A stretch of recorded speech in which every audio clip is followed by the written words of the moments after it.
चलें पॉइंट देखें लगारी साहब, अब मामला हो पीडीएम का या हुकूमत की इंतखाबी इस्लाहात का, आपको लग क्या रहा है? क्या पीडीएम चल पाएगी? आगे जाके हम देखेंगे कि पीडीएम कोई हुकूमत को किसी किस्म का कोई टफ टाइम देने में कामयाब होती है, और क्या हुकूमत अपोजिशन के साथ मिलकर इंतखाबी इस्लाहात करने में कामयाब हो जाती है? क्या लगता है आपको इन दोनों मामला? देखिए मैं तो दोनों चीज़ों के हक़ में हूँ कि इंतखाबी इस्लाहात ज़रूर होनी चाहिए और उसके लिए एक वसीउल बुनियाद एक वो होना चाहिए, डिबेट भी होनी चाहिए और इनपुट भी होना चाहिए, सिविल सोसाइटी का भी और सबका होना चाहिए, पूछा जाना चाहिए।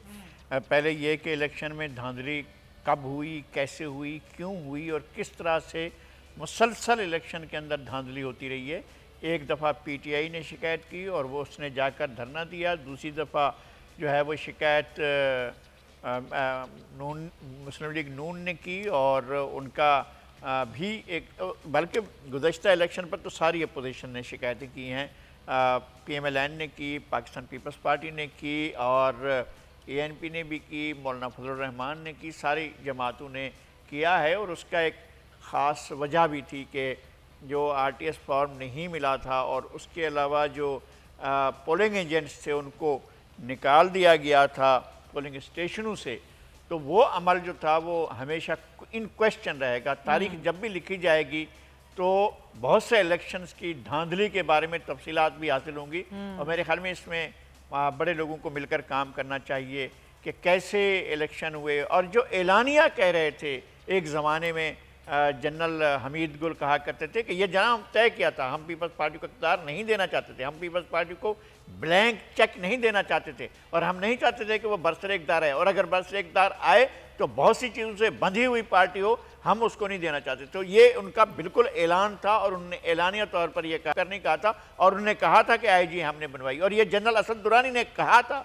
कि जनाब हमने पैसे बांटे थे और पैसे बांटकर पीपल्स पार्टी का मुकाबला किया था। ये सारी चीजें जो है वो सामने हैं। ये माजी है, ये माजी है और हाँ। इस माजी के बारे में जब तक एक ट्रुथ कमीशन बनाया जाए, मैं कहता हूं कि 70 के इलेक्शन से लेकर अब तक इलेक्शन यही हुए हैं, उससे पहले तो इलेक्शन थे ही नहीं। पाकिस्तान में कभी भी बालिग राय दही की बुनियाद पर इलेक्शन 70 से पहले हुए। आपकी बात बिल्कुल सही है, आपकी हम राय का एहतराम करते हैं लंगारी साहब, लेकिन मुझे ऐसा लगता है कि बजाय कमीशन बनाने के हमें आगे मुस्तकबिल का सोचना चाहिए कि आगे इस तरह की चीजें ना हो। कहता हूं कि जब तक आप खराबियों को नहीं तलाश करेंगे कि कहां कहां हैं और इस्टेब्लिशमेंट के असल इश्यूज क्या हैं जमहूरियत के साथ, ये भी तय होना चाहिए। एक बात तो ये थी, दूसरी बात आपकी थी कि पीडीएम का मेरा ख्याल है कि हमारी नेक ख्वाहिश है कि पीडीएम बरकरार रहे और कम अज़ कम तावक्ते के इलेक्शन का प्रोसेस होता है या हुकूमत के ऊपर चेक रखने का प्रोसेस होता है, तो इस मामले में इसको बरकरार रहना चाहिए। मैं बिल्कुल नेक नियति से ये समझता हूँ कि जनाब शाहिद खाकान अब्बासी का रवैया जो था वो बहुत एग्रेसिव रहा है और मौलाना अब्दुल गफूर हैदरी साहब का भी रवैया एग्रेसिव रहा है। ऐसा होना नहीं चाहिए था, ऐसा बहुत से एटीट्यूड ज़ाहिर इत्तेहाद जो होते हैं बनते रहे माजी में भी, ऐसा ना कभी देखा और ऐसा होना नहीं चाहिए था। Point taken. अच्छा, एक और मामला है जो कि मैंने बात करी और मैं चाहूंगी कि इस पर हम मुसर्रत चीमा साहिबा से बात करें। मुसर्रत साहिबा, तरीन फैक्ट बड़ा अहम है पाकिस्तान तहरीक इंसाफ की हुकूमत में। जहांगीर तरीन साहब ने जिस मेहनत से इस पार्टी को बनाया, फिर जिस तरीके से जब ये पाकिस्तान तहरीक इंसाफ हुकूमत में आई, तो हम जहांगीर तरीन के एलिमेंट को इसमें नज़रअंदाज नहीं कर सकते। आज वो दिल गिरफ्तार हैं और पार्टी से नाराज हैं। आज उनका स्टेटमेंट आया, उन्होंने कहा कि मैंने 10 साल इस पार्टी के लिए काम किया, आज मैं इसी पार्टी से इंसाफ मांग रहा हूँ, मेरा कसूर क्या है वो ये कहते हैं। साथ ही साथ वो ये कहते हैं कि अगर मेरा कसूर ये है कि मैंने इस पार्टी का साथ दिया तो मुझे बता दिया जाए, मुझे क्यों दोस्तों की फहरिस्त से निकाल के दुश्मनों की फहरिस्त में डाला जा रहा है। क्या हुकूमत वाकई खुद, अब राजा रियाज साहब ये कह रहे हैं कि जी ये कुछ आगे पीछे के लोग हैं सियासी इंतकाम का निशाना बना रहे हैं। पहले तो अपोजिशन कहती थी कि हमें सियासी इंतकाम का निशाना बनाया जा रहा है, अब तो अपनी लोग तरीके इंसाफ के कह रहे हैं सियासी इंतकाम का निशाना बनाया जा रहा है। तो वाकई एहतिसाब हो भी रहा है या सिर्फ ये सियासी इंतकाम ही हो रहा है?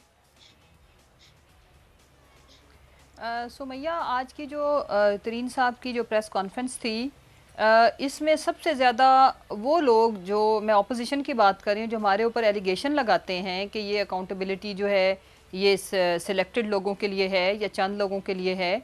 बेसिकली ये डिसीजन हुई थी कि तमाम शुगर इंडस्ट्री से रिलेटेड जिस तरह के भी, आपको पता है कि एक कमीशन बना था और उसमें इस एक एग्जाम्पल से आप अच्छी तरह से अंदाज़ा लगा सकती हैं कि प्राइम मिनिस्टर साहब इमरान खान साहब की किसी एक शख्सियत के लिए या किसी एक स्पेसिफिक ग्रुप के लिए कोई इंस्ट्रक्शंस नहीं है। और अकाउंटेबिलिटी फॉर ऑल का ये जो फार्मूला है उसके ऊपर कारबंद रहते हुए कि कोई भी अबव लॉ नहीं है, रूल ऑफ लॉ सबके लिए है।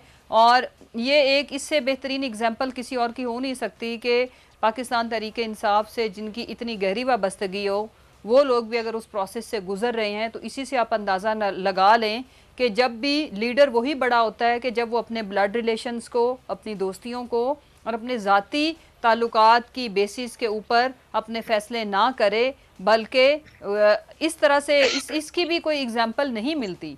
उनका दिल गिरफ्ता होना, वो सारी चीज़ें अपनी जगह पे बजा हैं, लेकिन इसी से आप अंदाज़ा लगा लें कि प्राइम मिनिस्टर इमरान खान किसी को भी विक्टिमाइज नहीं कर रहे। उस इंडस्ट्री से रिलेटेड जो भी डिसीजन एक प्रोसेस के तहत हो रहे हैं, ये ज़रूर बात है कि उसमें वो उनको हेल्प नहीं कर रहे या उसमें वो रखना नहीं डाल रहे कि ही इज़ माई फ्रेंड या हमारी पार्टी के एक बड़े लीडर है तो उनके खिलाफ ये कार्रवाई ना की जाए। उनकी वाज़ेह हिदायत है कि जिनके खिलाफ जो ड्यू प्रोसेस के तहत जो कार्रवाई बनती है वो करें। सब्सक्राइब करें और बेल दबाएं ताकि कोई खबर रह न जाए।